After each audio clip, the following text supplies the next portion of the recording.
नमस्कार मित्रमैत्रिणींनो, मी गायत्री आपल्या सर्वांचे स्वागत करते कथामंजिरी बाय गायत्रीमध्ये. कधी असं वाटतंय का तुम्हाला की तुम्ही एकटे नाही आहात? जरी तुमच्या आजूबाजूला कोणी नसले तरी कोणीतरी असल्याचा भास तुम्हाला होतो का? किंवा कधी असा आवाज ऐकू आला आहे का जो कुणाचाच नाही पण तरीही थेट तो तुमच्याशी संवाद साधतो असं वाटतंय का? कधी तुम्ही झोपलेल्या असताना अचानक वाटते आणि डोळे उघडतात आणि तुम्हाला वाटते की कोणीतरी तुमच्याकडे पाहत आहे. तुम्ही उठून बसता आणि आजूबाजूला पाहता पण आजूबाजूला कोणीच नसतं. आज मी तुम्हाला अशीच कथा सांगणार आहे. ती कथा फक्त कथा नसून ती आहे एका सत्याची सावली जी आजही जिवंत आहे. ही कथा आहे एक अशा आवाजाची जी फक्त रात्री येते आणि जो ऐकतो त्याचं आयुष्य कायमचं बदलून जातो. काही वर्षापूर्वी महाराष्ट्रातील एका छोट्याशा गावात एक घटना घडली होती. अशी घटना ज्याबद्दल आजही लोक बोलायला घाबरतात. कारण त्या रात्री फक्त एक आवाज आला नव्हता तर कुणीतरी परत आलं होतं. आणि आज मी तुम्हाला तीच कथा सांगणार आहे, अंधारातला आवाज. महाराष्ट्रातील डोंगराच्या कुशीत लपलेलं एक छोटंसं गाव. नाव होतं काळेश्वरवाडी. पहिल्या नजरेत सगळं अगदी साधं वाटायचं. मातीचं घर, शेतात काम करणारी माणसं आणि संध्याकाळ होताच घराकडे धावणारी लहान मुलं. सगळं अगदी सामान्य. पण या गावात एक नियम होता. सूर्य मावळल्यानंतर कोणीही घराबाहेर पडत नसे. ना कुणी चौकात बसत, ना कुणी गप्पा मारत, ना कुणी दार उघडत. जणू रात्र झाली की हे गाव जिवंत राहतच नव्हतं. गावातल्या प्रत्येक घराचे दरवाजे रात्री 9 वाजताच बंद व्हायचे आणि 12 वाजेपर्यंत पूर्ण गावात शांतता असायची. पण जसं घड्याळ 12 वाजलं तसं त्या शांततेला चिरत एक आवाज घुमतो. कोणी आहे का? तो आवाज ना पुरुषाचा, ना स्त्रीचा, ना लांबून ना जवळून. तो आवाज जणू तुमच्या अगदी मागून येतो. गावकऱ्यांच्या मते तो आवाज ज्याला कोणाला ऐकू येतो तो पुन्हा पूर्वीसारखा राहत नाही. एकदा गावातल्या एका तरुणाने धाडस केलं. तो म्हणाला, मी बघतो काय आहे ते. त्या रात्री तो 12 वाजेपर्यंत जागाच होता. आवाज आला, कोणी आहे का? आणि तो त्या आवाजाच्या मागे गेला. सकाळ झाली. गावकरी त्याला शोधायला गेले. तो सापडला पण तो काहीच बोलत नव्हता. त्याच्या डोळ्यात फक्त भीती होती. जणू त्याने काहीतरी असं पाहिलं होतं जे माणसाने पाहायला नको होतं. त्या दिवसानंतर गावात कुणीही त्या आवाजाच्या मागे गेलं नाही. पण प्रश्नही अजूनही तसाच होता. तो आवाज नेमका कोणाचा होता आणि तो प्रत्येक रात्री 12 वाजताच का यायचा? या सगळ्या प्रश्नांची उत्तरं लपलेली होती एका जुन्या घरात, गावाच्या टोकाला, जिथे कोणीही जात नव्हतं. आणि काही दिवसांनी त्या गावात एक माणूस आला जो या सगळ्याला फक्त अंधश्रद्धा समजत होता. त्याचं नाव होतं अभिजित. अभिजित मुंबईतला एक तरुण पत्रकार. त्याला एकच गोष्ट वेड लावायची, ते म्हणजे सत्य. लोकांना जे दिसतं त्यावर तो कधीच विश्वास ठेवत नसे. त्याला आवडायचं अंधारात लपलेलं सत्य शोधायला, गावोगावी फिरून लोकांच्या कथामागचं खरं कारण उघडं करायला. भूत, आत्मा, सावल्या या सगळ्या गोष्टीवर त्याचा विश्वास नव्हता. तो नेहमी म्हणायचा, भीती ही फक्त मनात असते. एक दिवस त्याच्या ऑफिसमध्ये एक जुनी फाईल आली. त्यावर लिहिलं होतं, काळेश्वरवाडी, रात्रीचा आवाज. फाईल उघडताच त्याला आत काही जुने फोटो दिसले. रिकामे रस्ते, बंद दरवाजे आणि गावाच्या टोकाला उभं असलेलं एक मोडकळीस आलेलं घर. त्या घराकडे बघताना क्षणभरासाठी अभिजितच्या कंगावर काटा आला. पण त्याने लगेच स्वतःला सावरलं. काही नाही, सगळी अंधश्रद्धा आहे. 2 दिवसांनी अभिजित त्या गावात पोचला. गावात शिरताच त्याला काहीतरी विचित्र जाणवलं. लोक त्याच्याकडे पाहत होते पण कोणी काही बोलत नव्हतं. जणू तो इथे येणं त्यांना अजिबात आवडलं नव्हतं. एक लहान मुलगा त्याच्याकडे बघत होता. अभिजितनं हसून विचारलं, "काय रे, नाव काय तुझं?"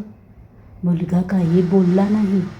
फक्त हळू आवाजात म्हणाला, "रात्री बाहेर जाऊ नका." अभिजित थोडा गोंधळला. "का?" मुलगा काही बोलणार इतक्यात त्याची आई धावत आली आणि त्याला आत घेऊन गेली. अभिजितने गावातल्या एका छोट्या घरात राहायची सोय केली. घरमालक एक मध्यमवयी माणूस. त्याने किल्ल्या देताना विचारलं, "किती दिवस राहणार?" अभिजित म्हणाला, "जोपर्यंत सत्य समजत नाही." घरमालकाचा चेहरा बदलला. तो हळू आवाजात म्हणाला, "काही गोष्टी समजून घेण्यापेक्षा टाळलेल्याच बऱ्या." अभिजित हसला आणि म्हणाला, "मी घाबरत नाही." त्या रात्री अभिजित आपल्या खोलीत बसला होता. टेबलावर तीच फाईल, तेच फोटो आणि तेच जुनं घर. तो फोटो पाहताना अचानक त्याला असं वाटलं, जणू त्या घराच्या खिडकीत कोणीतरी उभं आहे. तो पटकन उठला. खिडकीतून बाहेर पाहिलं, पण बाहेर कुणीच नव्हतं. तो स्वतःशीच म्हणाला, "माझा भास असेल." रात्र वाढत होती आणि अभिजितला अजूनही माहिती नव्हतं की काही मिनिटातच त्याचं आयुष्य कायमचं बदलणार आहे. संध्याकाळ हळूहळू गावावर उतरू लागली. सूर्य मावळत होता आणि गावात पुन्हा तीच घाई सुरू झाली. लोक घाईघाईने घरी परतत होते. दरवाजे बंद होत होते. खिडक्या लावल्या जात होत्या. जणू काहीतरी येणार होतं. अभिजित हे सगळं शांतपणे पाहत होता. त्याच्या मनात एकच प्रश्न होता, हे लोक इतके घाबरतात का? तो गावातल्या रस्त्यावरून चालत होता. तेवढ्यात एका जुन्या वडाच्या झाडाखाली एक वृद्ध बसलेले दिसले. पांढरे केस, कापड्या हातात माळ, डोळ्यात एक विचित्र भीती. अभिजित त्यांच्याजवळ गेला. "काका, एक विचारू का?" वृद्धाने हळूच त्याच्याकडं पाहिलं. जणू ते आधीच त्याला ओळखत होते. "तू नवीन आहेस इथे?" अभिजित थोडा आश्चर्यचकित झाला आणि म्हणाला, "हो, पण तुम्हाला कसं कळलं?" वृद्ध हलकेसं हसले आणि म्हणाले, "जो इथे राहतो तो रात्री बाहेर फिरत नाही." अभिजित थेट मुद्द्यावर आला आणि विचारला, "काका, हा 12 वाजताचा आवाज तो नेमका काय आहे?" वृद्धाचा चेहरा गंभीर झाला. त्याच्या हातातील माळ थांबली. काही क्षण तो शांत राहिला आणि मग हळू आवाजात म्हणाले, "तो आवाज नाही बाळा, ती एक हाक आहे." अभिजित गोंधळला. "हाक? कोणाची?" वृद्ध थेट त्याच्या डोळ्यात पाहिले आणि म्हणाले, "ज्याला मदत हवी होती पण कुणीही दिली नाही." अभिजित पुन्हा विचारतो, "म्हणजे भूत आहे का?" वृद्धाने जोरात नकारार्थी मान हलवली. "नाही नाही नाही, भूत असतं तर सोपं होतं. जे आहे ना ते अजूनही वाट बघतंय." अभिजित थोडा चिडून म्हणाला, "काका, सरळ सांगा ना." वृद्धाचा आवाज आता खूपच हळूच आला. जणू ते काहीतरी सांगायला घाबरत होते. "गावाच्या टोकाला एक घर आहे. जुनं, मोडकळीस आलेलं. त्या घरातूनच तो आवाज येतो." अभिजित लगेच म्हणाला, "मी आज रात्री तिथे जाणार." वृद्धाने त्याचा हात पकडला. त्यांचा हात थंड होता, खूप थंड. "जाऊ नकोस." अभिजित थोडा चकित झाला आणि विचारला, "का?" वृद्धाने डोळे मिटले आणि हळू आवाजात म्हणाले, "कारण जो त्या आवाजाच्या मागे जातो तो परत येतो." अभिजित थोडा सुटकेचा श्वास घेतो. "म्हणजे काय होत नाही?" वृद्धाने डोळे उघडले आणि त्याच्याकडे बघत म्हणाले, "परत येतो, पण तोच माणूस राहत नाही." संध्याकाळ पूर्णपणे रात्र झाली. गावात पुन्हा शांतता पसरली. दरवाजे बंद, दिवे बंद, रस्ते रिकामे. अभिजित आपल्या खोलीत परतला. पण त्याच्या मनात आता एकच विचार होता, आज रात्री मी त्या आवाजांच्या मागे जाणार. आणि त्याला अजूनही माहीत नव्हतं की तो फक्त आवाजाच्या मागे जात नव्हता, तो जात होता स्वतःच्या भूतकाळाकडे. रात्र पूर्णपणे गावावर पसरली होती. ना कुणाचा आवाज, ना कुणाची हालचाल. जणू संपूर्ण गाव श्वास रोखून बसलं होतं. अभिजित आपल्या खोलीत एकटाच बसला होता. टेबलावर एक मेणबत्ती लुकलुकत होती. भिंतीवर तिची सावली हलत होती आणि घड्याळ हळूहळू 12कडे सरकत होतं. Tick tick tick tick tick. अभिजितचा श्वास जड झाला होता, पण त्याच्या डोळ्यात भीती नव्हती, फक्त कुतूहल होतं. 11:49. 12. घड्याळ बरोबर 12 वाजले आणि मग तो आवाज आला. कोणी आहे का? अभिजितच्या अंगावर काटा आला. तो आवाज खूप जवळून आला होता, जणू कोणीतरी त्याच्या अगदी मागे उभं होतं. तो हळूहळू मागे वळला. कोणीच नव्हतं. पुन्हा आवाज आला, यावेळी थोडं स्पष्ट, थोडा दुःखी. कोणी आहे का? अभिजित उठला. त्याचे पाय थोडे थरथरत होते, पण तो त्या दरवाजाकडे चालू लागला. बाहेर आला. पूर्ण अंधार, रस्ता रिकामा, पण आवाज थांबला नव्हता. कोणी आहे का? तो आवाज आता रस्त्याच्या टोकाकडून येत होता. अभिजित हळूहळू चालू लागला. प्रत्येक पाऊल जड. तो चालत राहिला आवाजाच्या दिशेने. रस्ता संपला, गाव संपलं आणि समोर दिसलं तेच घर. मोडकळीस आलेलं, अंधारात बुडालेलं, खिडक्या तुटलेल्या, दरवाजा अर्धवट उघडा. आवाज अभिजित थबकला. अभिजित थांबला. क्षणभर त्याच्या मनात विचार आला, परत जावं का? पण तेवढ्यात, कोणी आहे का? यावेळी आवाज घराच्या आतून आला. अभिजितनं हळूच दरवाजाला हात लावला. आत पूर्ण अंधार, थंड हवा, जणू घर जिवंत होतं. तो आत पाऊल टाकतो. अचानक दरवाजा मागे बंद होतो, धाडकन. अभिजित दचकतो, मागे वळतो. दरवाजा बंद असतो. तो एकटा होता, पण खरंच तो एकटा होता का? घराच्या आतून हळूहळू एक प्रकाश दिसू लागतो. एक खोली, जिथे एक दिवा लुकलुकत होता आणि त्या प्रकाशात काहीतरी हलत होतं. कोणी आहे का? अभिजित हळूहळू त्या खोलीकडे चालू लागतो. त्याला अजूनही माहिती नव्हतं की तो आता परत फिरू शकत नाही. अभिजित त्या घराच्या आत उभा होता. पूर्ण अंधार, फक्त एका खोलीतून येणारा मंद प्रकाश. त्याच्या पायाखाली जुनं लाकूड कर्कश आवाज करत होतं. हवा खूप थंड होती, जणू इथे वर्षानुवर्ष कोणी श्वास घेतला नव्हता. तो हळूहळू त्या प्रकाशाकडे चालू लागला. आहे का कोणी? वाचवा. अभिजित थांबला. कोण आहे? तो थोड्या घाबरलेल्या आवाजात म्हणाला.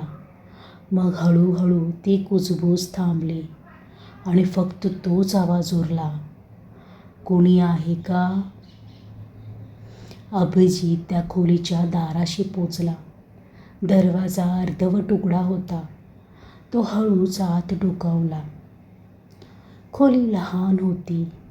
भिंती काळ्या पडलेल्या, जमिनीवर धूळ आणि मध्ये एक जुना दिवा लुकलुकत होता. पण त्या खोलीत अजून काहीतरी होतं. भिंतीवर कोणीतरी नखांनी खरवडलं होतं. अभिजित जवळ गेला. त्याने बोटाने धूळ बाजूला केली आणि त्याला दिसलं. वाचवा. कोणी आहे का? मी इथे अडकलो आहे. अभिजितचा श्वास अडकला. हे शब्द कोणीतरी इथे अडकून मदतीसाठी ओरडताना लिहिले होते. आणि अचानक दार आपोआप पुन्हा बंद होतं, धाडकन. अभिजित दचकला. तो मागे वळला, पण खोलीत तो एकटाच नव्हता. कुजबूज पुन्हा सुरू झाली. त्याच्या मागे हळूहळू एक सावली तयार होत होती. ती सावली भिंतीवरून वेगळी होत होती, जणू ती जिवंत होत होती. अभिजित हळूहळू मागे सरकला. कोण आहेस तू? ती सावली थांबली आणि हळूहळू त्याच्याकडे वळली, पण तिचा चेहरा नव्हता, फक्त पूर्ण अंधार. ती सावली हलक्या आवाजात बोलली, तू आलास? अभिजितच्या हातून टॉर्च खाली पडला. तू कोण आहेस? सावली हळूहळू त्याच्या जवळ येऊ लागली. मी तुझी वाट बघत होतो. अभिजित मागे सरकत होता, पण त्याच्या मागे भिंत होती. तो अडकला होता. त्या सावलीचा आवाज आता बदलला होता. तो आवाज ओळखीचा वाटत होता. तो आवाज त्याने आधी कुठेतरी ऐकला होता. सावली अगदी त्याच्या समोर आली आणि हळू आवाजात म्हणाली, ओळखलंस का मला? खोलीत पूर्ण शांतता पसरली होती. अभिजित आणि ती सावली समोरासमोर उभी होती. सावली हळूहळू पुढे आली, अगदी त्याच्याजवळ, आणि म्हणाली, ओळखलंस का मला? अभिजितचा श्वास अडकला. त्याच्या डोळ्यात भीती स्पष्ट दिसत होती. नाही, मी तुला नाही ओळखत, तो कसाबसा म्हणाला. सावली हलकसं हसते. खोटं बोलतोयस तू. अभिजितच्या कपाळावर घाम आला. तुला सगळं आठवतंय, फक्त तू मान्य करत नाही आहेस. अभिजित ओरडला, मी काहीच केलं नाही, मला काहीच माहिती नाही. मग हे वाच. भिंतीवरचे शब्द अचानक हलायला लागले. वाचवा, कोणी आहे का? मी अडकलो आहे. वाचवा, कोणी आहे का? मी अडकलो आहे. हे सगळे शब्द जणू जिवंत झाले होते आणि ते हळूहळू एक नाव तयार करू लागले. अभिजित. अभिजितचे डोळे मोठे झाले. तो म्हणाला, हे कसं शक्य आहे? कारण ही तुझीच कथा आहे. अभिजितच्या डोक्यात अचानक आठवणी चमकू लागल्या. एक लहान मुलगा, एक जुनं घर, एक बंद दरवाजा.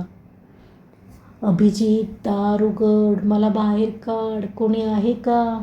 अभिजित, दार उघड, मला बाहेर काढ, कोणी आहे का? अभिजितनं कान झाकले. नाही, हे खोटं आहे. सत्यापासून पळून जाऊ शकत नाहीस. सावली आता बदलायला लागली. तिचा आकार हळूहळू एक लहान मुलासारखा दिसू लागला. लहान, कमजोर आणि त्याच्या डोळ्यात वेदना. अभिजित थरथर कापत होता. तू कोण आहेस? मी तो आहे ज्याला तू इथं बंद केलं होतंस. अभिजितचा श्वास थांबला. त्याच्या डोळ्यासमोर सगळं स्पष्ट होत गेलं. लहानपणी खेळताना चुकून त्याने आपल्या मित्राला या घरात बंद केलं होतं आणि तो मुलगा रात्रभर ओरडत राहिला, कुणी आहे का? कुणी आहे का? पण कुणीच आलं नाही. अभिजितच्या डोळ्यात पाणी आलं. मी परत येणार होतो, पण तू आला नाहीस.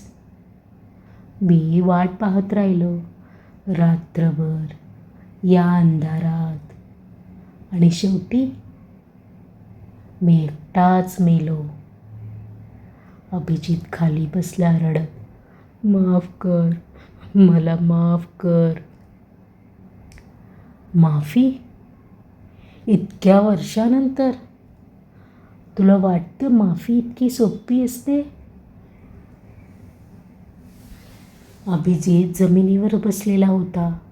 त्याच्या डोळ्यात अश्रू होते, हात थरथरत होते. त्याच्यासमोर ती सावली उभी होती.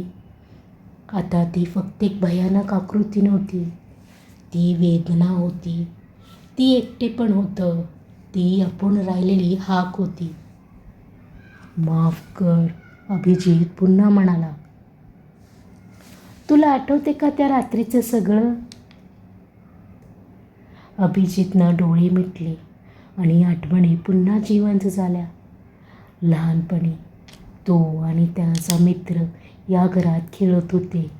लपंडाव, हसणं, धावणं आणि मग मी तुला इथे लपवतो, कोणी शोधणार नाही. अभिजितनं त्याला त्या खोलीत बंद केलं, मजेत, खेळ म्हणून. आणि तो बाहेर गेला. पण त्याला विसर पडला. रात्र झाली, घर बंद झालं. आत तो मुलगा अडकलेला. अभिजित दार उघड, अभिजित दार उघड, मला भीती वाटते, मला भीती वाटते, कोणी आहे का? अभिजित दार उघड, मला भीती वाटते, कोणी आहे का? तो रडत होता, ओरडत होता, पण कुणीच आलं नाही. अभिजितचे अश्रू वाहत होते. मी खरंच विसरलो होतो. हो, तू विसरलास, पण मी नाही विसरलो. प्रत्येक रात्री मी तुझी वाट पाहत होतो. प्रत्येक रात्री मी तीच हाक मारत होतो. कुणी आहे का? कुणी आहे का? कुणी आहे का? कुणी आहे का? अभिजित जोरात रडू लागतो. मी तुला मारायचा विचार नव्हता केला. मी फक्त. पण तू केलंस. तुझ्या एका चुकीनं माझं आयुष्य संपलं. सावली आता त्याच्या अगदी जवळ आली. आता सांग, या सगळ्याचं उत्तर काय? अभिजित वर पाहतो. त्याच्या चेहऱ्यावर गिल्ट, भीती आणि वेदना होती. तो हळू आवाजात म्हणतो, मी शिक्षा भोगायला तयार आहे. सावली थांबते. पहिल्यांदाच ती शांत होते. शिक्षा? आणि तीही इतक्या वर्षानंतर? तुला वाटतंय हे सगळं फक्त शिक्षानं संपेल? अचानक खोलीतील दिवाल जोरात लुकलुकतो. भिंतीवरील सगळे शब्द जोरजोरात हालायला लागतात. वाचवा, अडकलेलो आहे, कुणी आहे का? वाचवा, अडकलेलो आहे, कुणी आहे का? वाचवा, अडकलेलो आहे, कुणी आहे का? वाचवा, अडकलेलो आहे, कुणी आहे का? सावली ओरडते, तू माझं आयुष्य घेतलंस, आता तू काय देणार आहेस? अभिजित थरथरत उभा राहतो आणि म्हणतो, जे काही लागेल ते देईन. सावली हळूच म्हणते, मग तू इथेच राहशील माझ्यासोबत. अभिजितचा श्वास थांबला. तो हळूहळू मागे सरकला. नाही नाही नाही नाही नाही, हे शक्य नाही. जसं मला वाटत होतं की मी इथून बाहेर जाईन, पण मी कधीच गेलो नाही. अभिजित दरवाजाकडे धावतो. दार उघडण्याचा प्रयत्न करतो. धाड धाड धाड, उघड उघड उघड. पण दरवाजा हलतही नव्हता. तो खिडकीकडे धावतो. तेथेही फक्त अंधार. अचानक त्याच्या मागून आवाज आला, पळून जाऊ शकत नाहीस. अभिजित हळूहळू मागे वळला आणि ती सावली आता त्याला त्याच्यासारखी दिसत होती. अभिजित थरथरला आणि म्हणा, हे हे हे हे काय आहे? ही जागा आता तुझी आहे आणि मी मुक्त होणार आहे. अभिजित ओरडतो, नाही नाही नाही नाही नाही, तू जाऊ शकत नाहीस. सावली हळूच त्याच्याजवळ येते आणि विचारते, का? तुला वाटतं फक्त तूच जगायला पात्र आहेस? आणि अचानक सगळं फिरायला लागतं. भिंती, जमीन, आवाज सगळं बदलतं. अभिजितला वाटतंय तो पडतोय खूप खोल खूप खोल. आणि मग तो डोळे उघडतो. तो आपल्या खोलीत होता. सगळे नॉर्मल. सूर्यप्रकाश, खिडकी, टेबल. हे स्वप्न होतं? तो उठतो, आरशात पाहतो. आरशात तो नव्हता, त्या सावलीचा चेहरा होता. अभिजित मागे सरकतो.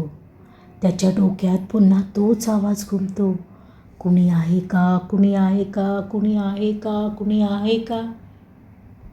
गावाच्या बाहेर तीच जुनं घर आणि त्या घराच्या आत एक आवाज पुन्हा घुमतो, कुणी आहे का, कुणी आहे का. पण यावेळी मात्र तो आवाज अभिजितचा होता. सकाळ झाली होती. गाव पुन्हा जिवंत झालं होतं. लोक घराबाहेर येत होते. सगळं नेहमीसारखं दिसत होतं. पण गावाच्या टोकाला त्या जुन्या घराजवळ लोकांची गर्दी जमली होती. कोणीतरी म्हणालं, इथे एक माणूस पडला आहे. गावकरी हळूहळू पुढे गेले. जमिनीवर अभिजित पडलेला होता. त्याचे डोळे उघडे होते, पण त्यात काहीच नव्हतं. ना भावना, ना ओळख, फक्त रिकामं पण होतं. गावातल्या त्या वृद्धेने त्याच्याकडं पाहिलं आणि हळू आवाजात म्हणाला, तो परत आला. पण तो तोच नाही.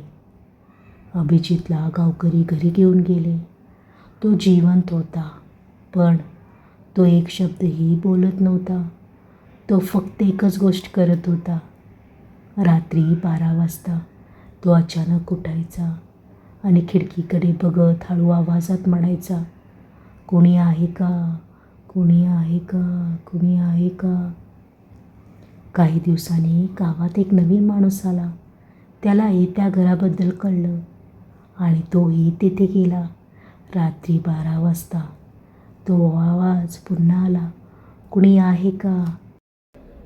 ही कथा इथे संपत नाही, कारण तो आवाज आजही येतो. त्या घरात, त्या अंधारात आणि कदाचित तुमच्या आसपासही. अंधार हा कधीही भयानक नसतो. भयानक असतात आपण केलेल्या चुका, ज्या आपल्याला कधीच सोडत नाहीत. काही आवाज फक्त कानात नाही घुमत, ते आयुष्यभर मनात जिवंत राहतात. जर आजची कथा आवडली असेल तर कथा मंजिरी बाय गायत्रीला सबस्क्राईब करायला विसरू नका. मी गायत्री आपल्या सर्वांचा निरोप घेते. पुन्हा भेटूया. तोपर्यंत नमस्कार.